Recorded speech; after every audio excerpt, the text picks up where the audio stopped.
Sans transition, on va passer la parole à Éric Desgrugillet, qui est donc depuis 2009 responsable des archives sonores à l'AMTA, donc l'Agence des musiques traditionnelles, l'Agence des musiques des territoires d'Auvergne.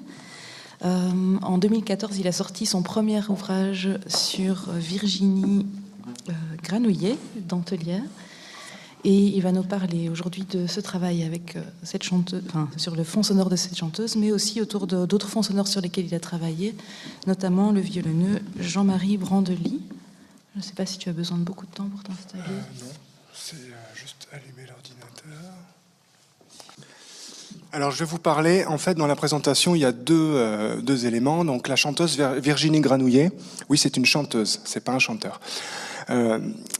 Je dis ça parce que l'apparence de cette dame et la vie qu'elle a vécue a marqué sur elle beaucoup de choses. Et elle fait preuve dans ses chansons d'une sensibilité extrême. Et bon, j'y reviendrai. Donc je vais vous parler d'elle. Je vais vous parler aussi donc de Jean-Marie Brandely, violoneux, et très brièvement d'un autre musicien auquel j'ai pensé entre-temps, Joseph Ruholz, qui lui est encore vivant et dont le portrait, fin portrait, mais une esquisse musicale est parue il y a 1 an maintenant. Voilà, donc on peut les mettre ici. Voici le bouquin sur Virginie Granouillet que je vais mettre là. Tac, voilà. Alors, allons-y.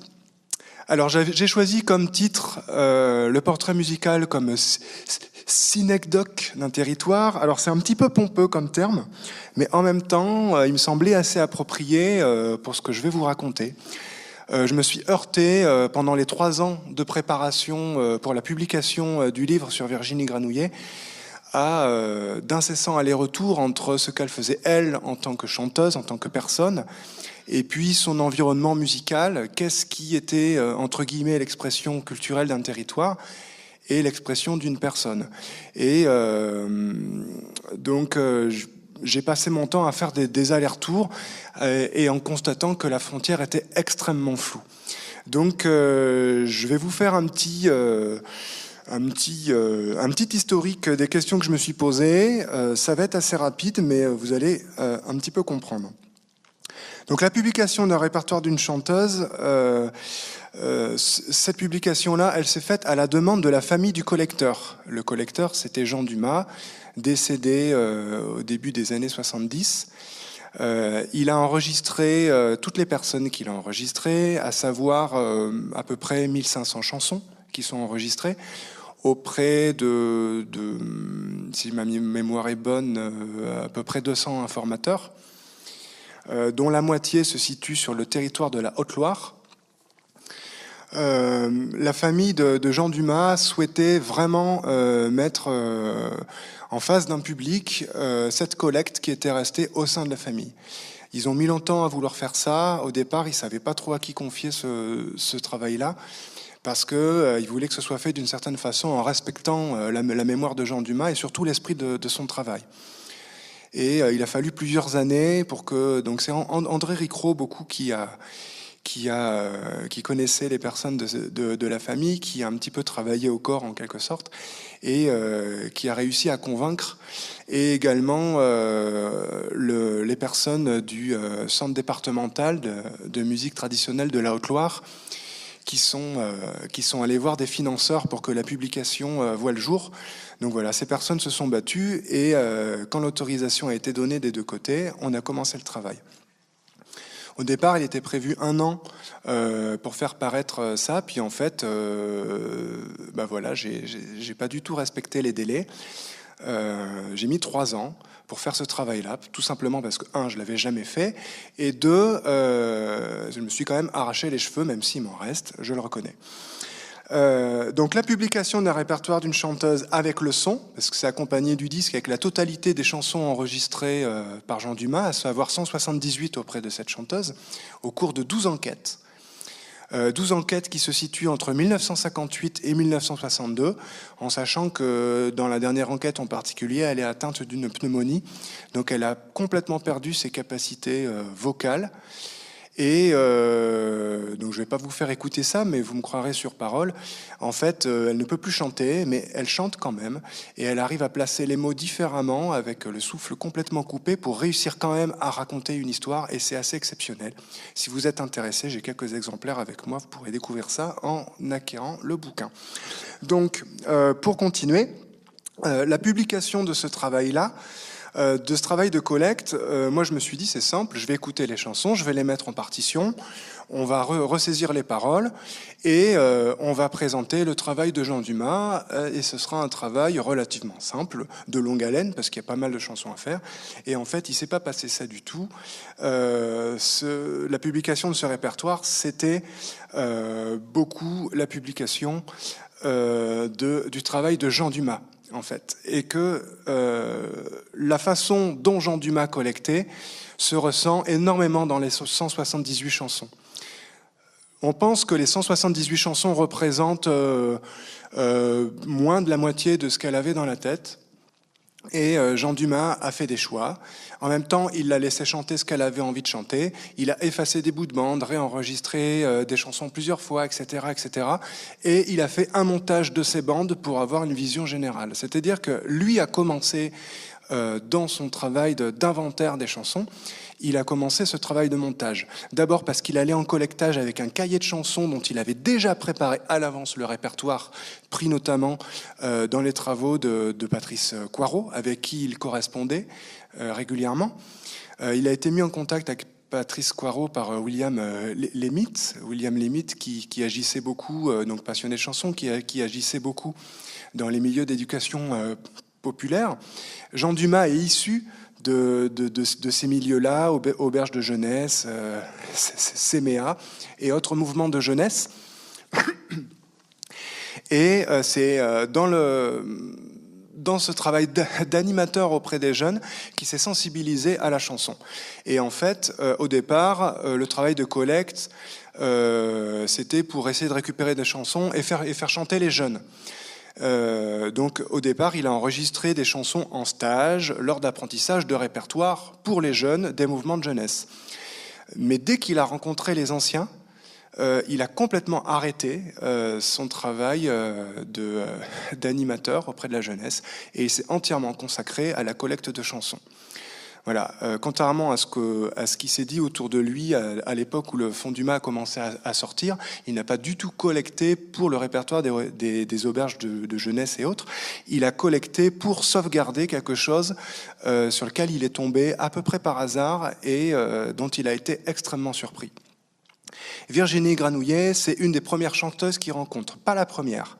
Il a déjà été sensibilisé auprès d'autres bons chanteurs et bonnes chanteuses, mais elle lui fait un effet très particulier.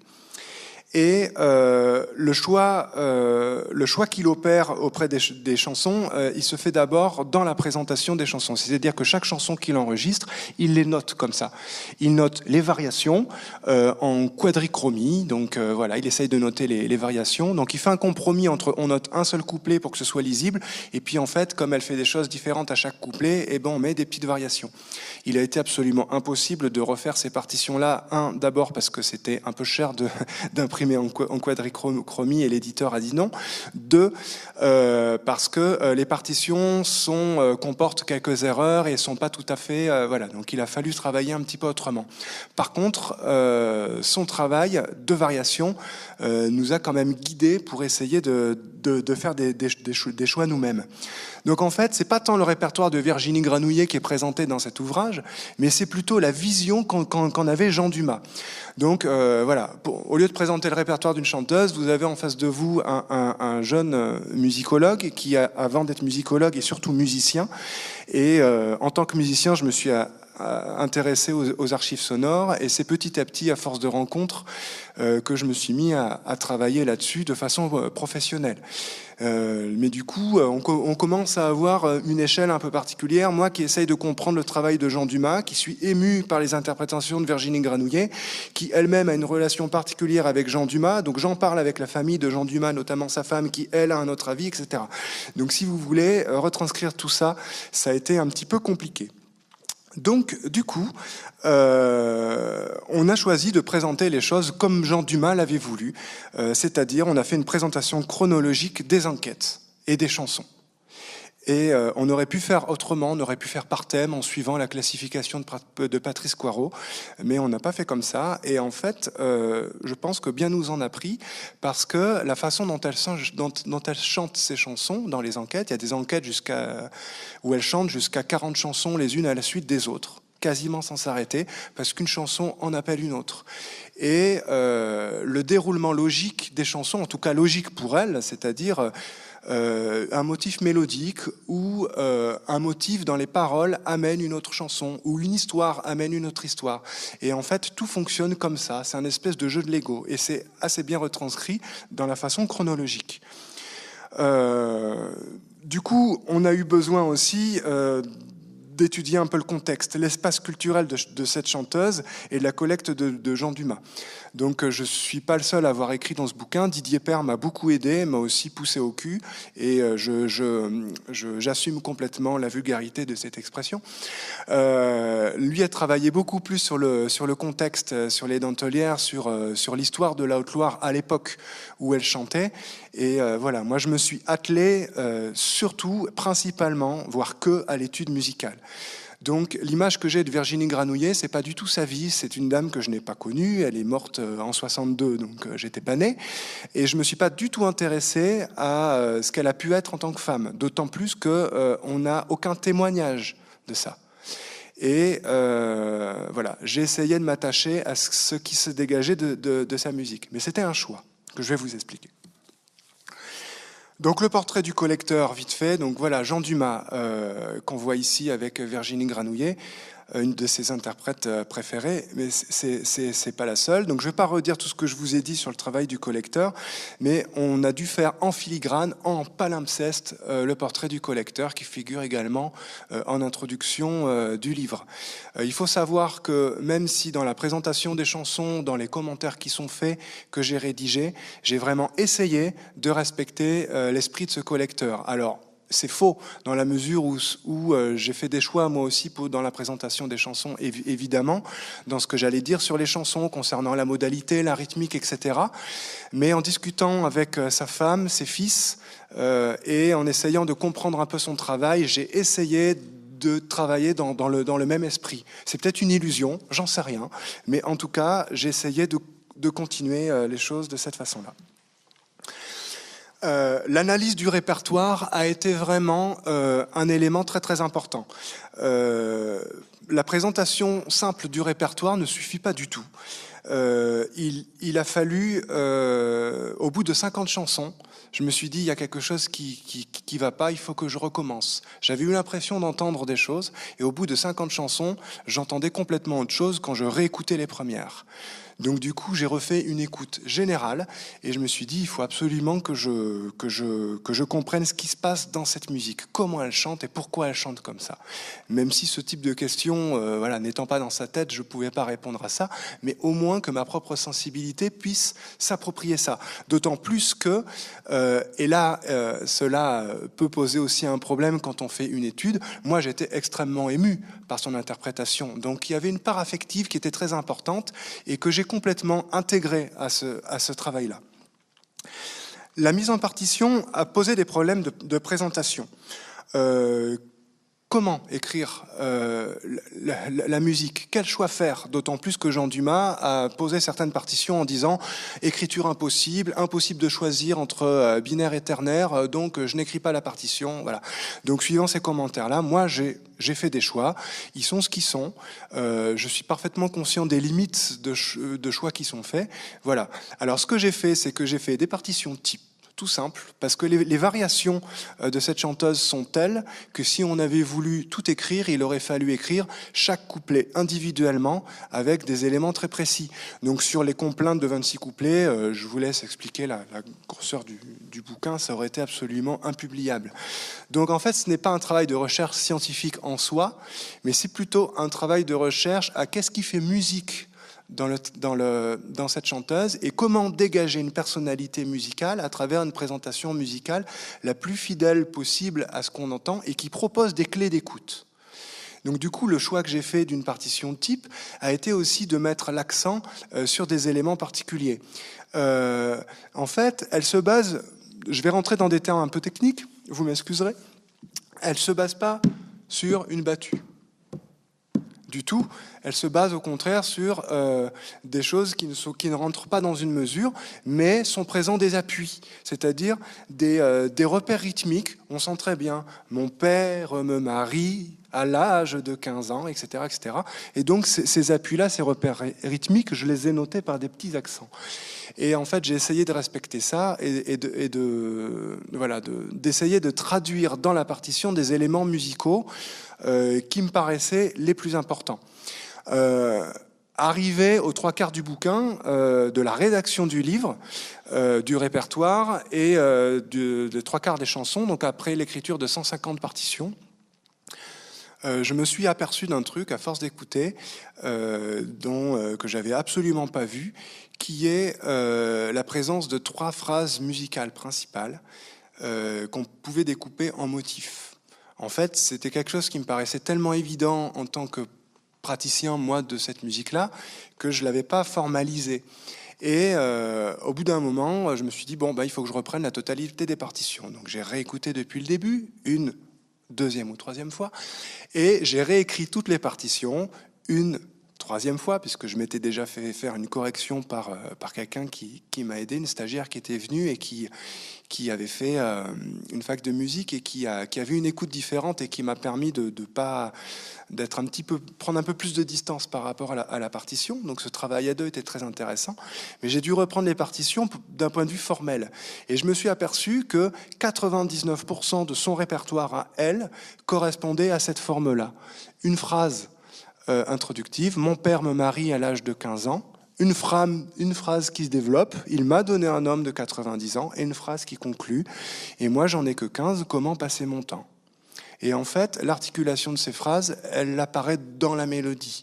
« Mon père me marie à l'âge de 15 ans », une suspension. On dit, qu'est-ce qui va se passer après? Eh bien, il se passe ça. Il m'a donné un homme de 90 ans. Et donc, et moi, j'en ai que 15. Comment passer mon temps? Comment passer mon temps?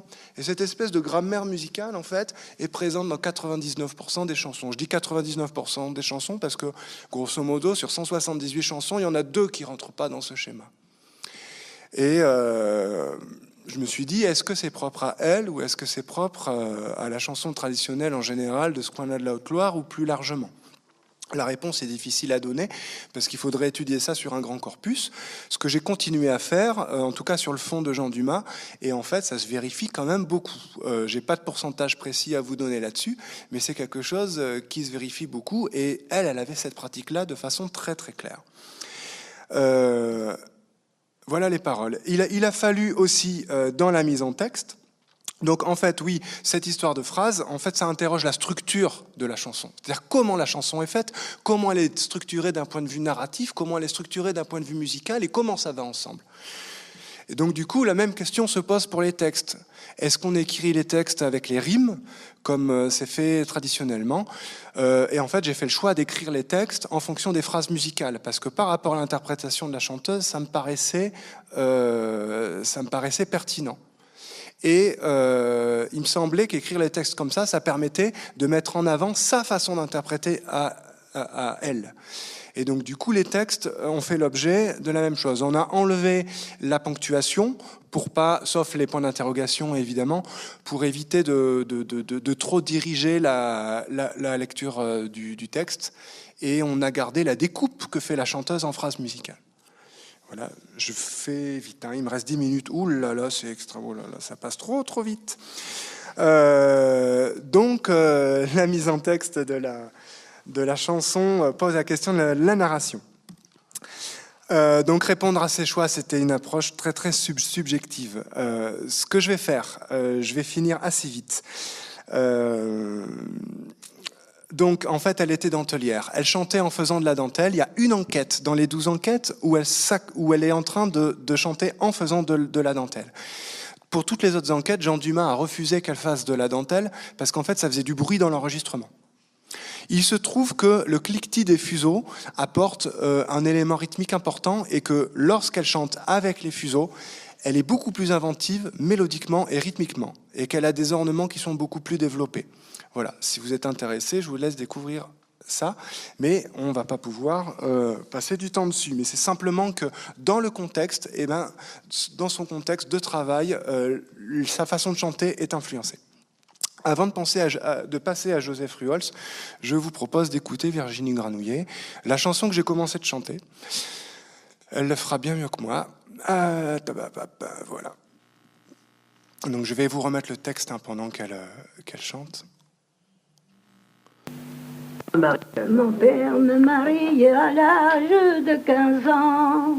Il m'a donné une homme de 90 ans.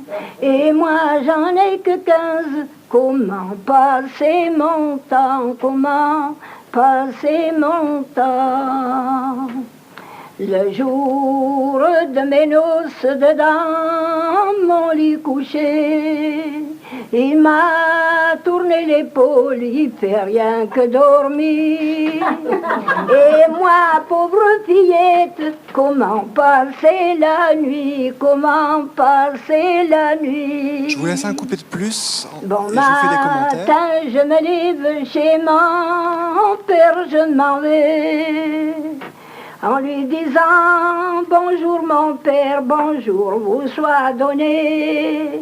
Vous m'avez donné un homme qui fait rien que dormir, qui fait rien que dormir.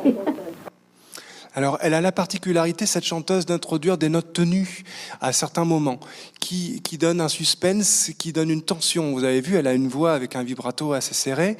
Alors là, elle est assez calme, mais d'habitude, elle prend un tout petit peu plus haut, avec une voix très, très timbrée. Et elle arrive très bien à jouer avec le son de sa voix pour faire le déroulé de l'histoire. Là, quelque chose qui m'a marqué là-dedans, c'est qu'elle chante une chanson dont elle rigole elle-même quand elle chante et qui fait rire un petit peu l'auditoire, alors que la situation n'est pas drôle du tout. Et il y a quand même une forme de mélancolie, j'appelle ça comme ça, certainement parce que c'est ce que je ressens. Mais il y a une forme de tristesse quand même dans son interprétation, dans sa voix, et notamment avec la tierce qu'elle baisse légèrement. Et je pensais que c'était quelque chose qui était propre à elle. Et en fait, il se trouve que beaucoup de dentelières de la Vallée de la Loire utilisent cette façon de chanter. Et donc tout ce que j'ai affirmé dans ce livre et qui fait sa manière de chanter, aujourd'hui il faudrait l'ouvrir à ce répertoire de dentelières et j'espère qu'on aura les fonds nécessaires pour publier la suite. Mais en tout cas, c'est des façons de chanter qui sont très très intéressantes. Où la narration, où la façon de dire la chanson a vraiment son importance. Je passe assez vite, je suis désolé d'aller aussi rapidement, j'aurais tellement de choses à raconter là-dessus.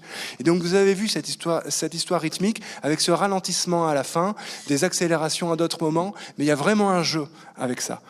Et elle est capable de faire ça sur des chansons très longues, sans qu'on s'ennuie une seule seconde.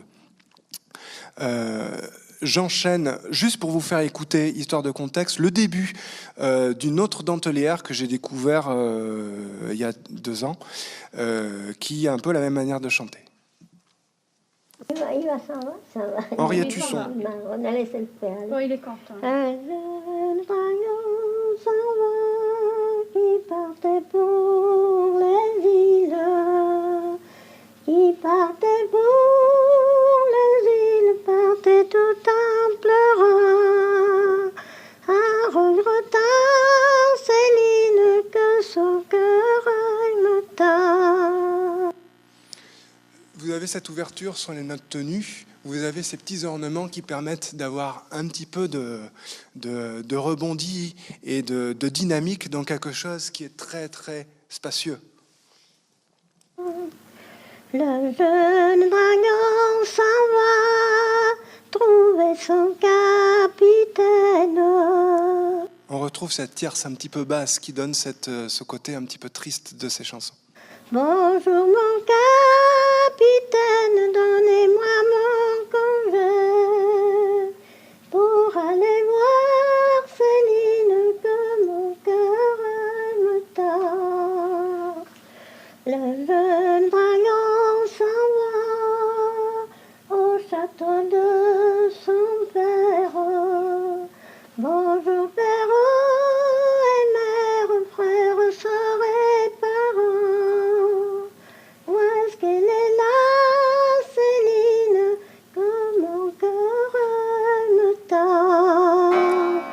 chante. Oui, il y a toujours l'horloge dans les collectages. Elle continue de chanter cette chanson comme ça. En fait, donc le jeune dragon, le jeune militaire qui revient voir sa copine, bon, elle est morte, elle est enterrée, et voilà. Donc il y a toute cette... le thème est triste, mais cette façon de chanter-là, cette dentelière-là, sur la totalité de ses chansons. Il me reste encore un tiers du fond du mât à écouter, et dans le tiers du fond du mât, il y a une deuxième enquête auprès d'Henriette Husson avec des chansons qu'elle a, qui sont pas les mêmes que celles qui sont déjà dans l'enquête que j'ai déjà traitée et qui est audible sur Internet. Donc du coup, je peux pas avoir une vision d'ensemble très très nette sur Henriette Husson, mais la trentaine de chansons qu'elle chante est de cette qualité artistique. Ça vaut vraiment le coup, allez-y. Allez écouter ça, c'est très très beau. Je reprends le fil du diaporama pour aller voir un petit peu Joseph Ruols. Je vais vous en parler très très peu, mais simplement pour vous dire que dans ce portrait-là, il y a quelque chose qui n'est pas présent pour Virginie Granouillet et qui se pose ici, c'est-à-dire que ce monsieur est encore vivant, il a 94 ans aujourd'hui. Lors de l'inauguration du livre-disque, il a joué comme jamais dans sa vie, on a dû lui demander d'arrêter de jouer parce que la salle fermait. Il était heureux comme tout, et j'ai essayé d'étudier la musique de la même façon que pour Virginie Granouillet. Je ne me suis pas trop posé de questions. Et j'ai pas demandé son avis à Joseph Ruols. Et quand on lui a présenté le travail d'analyse que j'ai fait, il a dit « Oh non mais ça, non mais les gens ils peuvent bien dire ce qu'ils disent sur ma musique. Hein. » Voilà. Donc voilà. Et en même temps, lors de l'inauguration, il était extrêmement content que des gens s'intéressent à ça. J'étais pas le seul, bien évidemment. Et dans ce travail-là, ce qui est intéressant, c'est que dans sa façon de jouer à lui, il y a tous les gens avec qui il a appris et dont on a, nous, des enregistrements aussi. C'est-à-dire qu'on peut comparer, alors comme Joseph Ruols a fait partie prenante de cette publication, c'est lui qui a choisi les morceaux, c'est lui qui a choisi l'ordre, et ça a été des mois et des mois et des mois de combats très bienveillants, mais en tout cas, ça a retardé de quasiment 1 an la publication, parce qu'il n'était jamais content de ce qu'il voulait. Il savait que ça resterait après lui, donc il voulait quelque chose qui soit vraiment à son image, et c'est lui qui a géré ça. C'était très intéressant à faire, même si ça a été assez douloureux pour André Ricrot et moi. Douloureux, mais je dis ça avec le sourire, évidemment. Et on entend dans sa façon de jouer les aînés auprès de qui il a appris et dont on a les enregistrements, mais il a quand même son originalité, c'est-à-dire que la façon dont il joue sa musique, moi je l'ai interprété dans une proposition musicale, mais lui, il a déjà interprété la musique de ces modèles.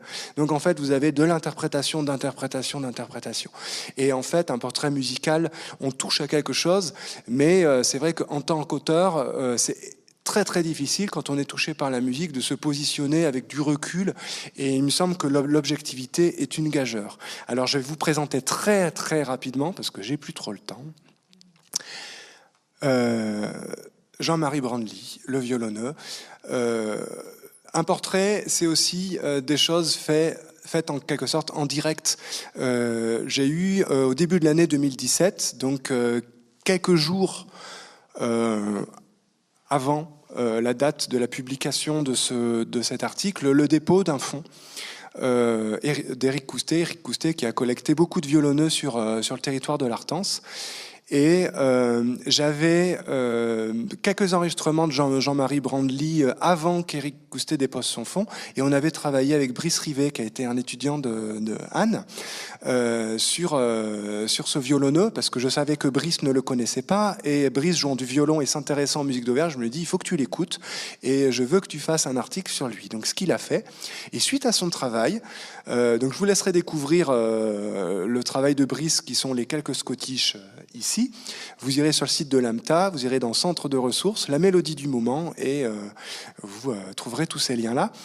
Et donc dans les bourrées de Brandly, quelque chose m'a beaucoup interrogé, c'est qu'il a une façon de jouer qui ressemble assez peu aux autres violonneux, mais il arrive quand même à en prendre des bouts. Donc je vais vous faire écouter quelques bouts de bourrées. Je ne vais pas rentrer dans le détail des commentaires, mais en fait, pour essayer de comprendre sa façon de jouer, je ne pouvais pas présenter qu'un seul morceau. Donc ici, j'en ai pris 4 ou 5, et et c'était bien le minimum pour d'essayer de décrire cette musique. Donc pour moi, le portrait musical, c'est avant tout de rentrer dans l'intimité musicale de la personne et d'avoir le plus grand corpus possible pour essayer de comprendre ce qui se passe. Donc Virginie Granouillet m'a servi de leçon. Voilà. Donc il a fallu que j'écoute tout Jean-Marie de Brandly avant de me décider à faire ce petit bout d'article.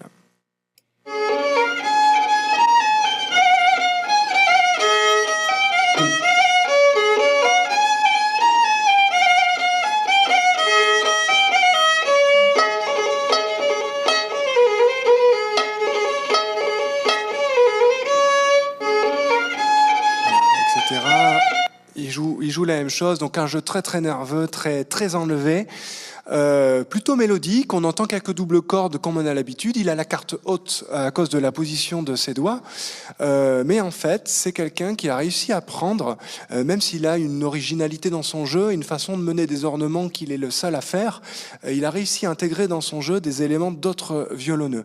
Il a appris cette bourrée auprès d'un autre violonneux. Je vous laisse écouter le début. Donc on retrouve ce style très très nerveux là. Oui. Amoureux du père Guédier.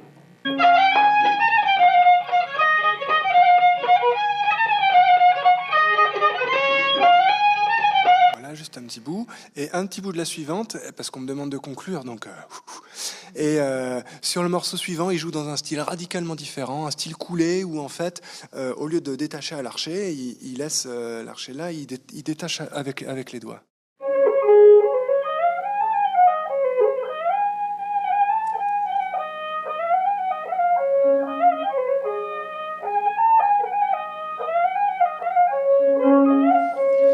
Mais la façon de s'appuyer sur le temps, les ornements, les doubles cordes, etc., ça reste sa façon de faire. Il a une signature dans la sobriété, il n'y a pas vraiment de virtuosité dans ce qu'il fait. Et en fait, s'il a un jeu original par rapport à d'autres violonneux, il a quand même réussi à intégrer des éléments. Voilà. Donc dans ce portrait-là, on retrouve en puzzle des éléments du territoire. Et ce qui est vachement intéressant quand on s'intéresse à un territoire en général, on peut faire une compilation avec tous les violonneux de l'Artense, sauf que là, en rentrant dans l'intimité du personnage et un peu plus profondément dans la musique, on arrive à entendre des choses plus fines. Et d'où ma conclusion. Moi, j'ai le sentiment, c'est un sentiment personnel, on pourra en discuter après si vous voulez, que l'étude musicale, mais vraiment musicologique, pas en laissant de côté l'ethnographie, j'ai absolument rien contre, au contraire, ça m'intéresse tout à fait. Mais il me semble que l'étude musicale et de rentrer vraiment dans l'objet musical, ça nous permettrait aussi de comprendre des choses et d'essayer d'étudier un petit peu plus la musique. J'ai le sentiment qu'on pourrait... Enfin, c'est une piste à explorer en plus des autres. Voilà. Donc j'ai fait ce choix-là et j'espère que ça ne va pas s'arrêter trop tôt. Je vous remercie. C'est un peu rapide, je suis désolé, mais je vous remercie beaucoup. Oui, juste un truc pour terminer. Évidemment, tout ça, c'était un article, c'était des commentaires, mais en fait, vous avez la totalité du fond qui est présent. Donc, il y a de la documentation présentée de façon très, très documentaire avec les extraits sonores qui sont là, voilà. Et donc, en fait, la présentation que je vous ai faite sur Jean-Marie Brandly, c'est une façon de traiter l'archive. Juste pour vous dire que normalement, quand l'archive est traitée et mise en ligne, après on fait un article. Là, avec Brice Rivet, on a fait l'inverse. On a d'abord rédigé des articles. Et c'est vrai que la mise en ligne du fond sur Jean-Marie Brandly, que j'ai fait après avoir rédigé ces choses-là, le fait d'avoir étudié la musique un petit peu à travers ces articles-là m'a aiguillé, m'a permis de donner des précisions dans l'archivage, dans la documentation que j'aurais pas fait si j'avais pas fait l'étude. Donc, j'interroge, voilà. L'archivage, c'est important, mais la recherche, vraiment beaucoup.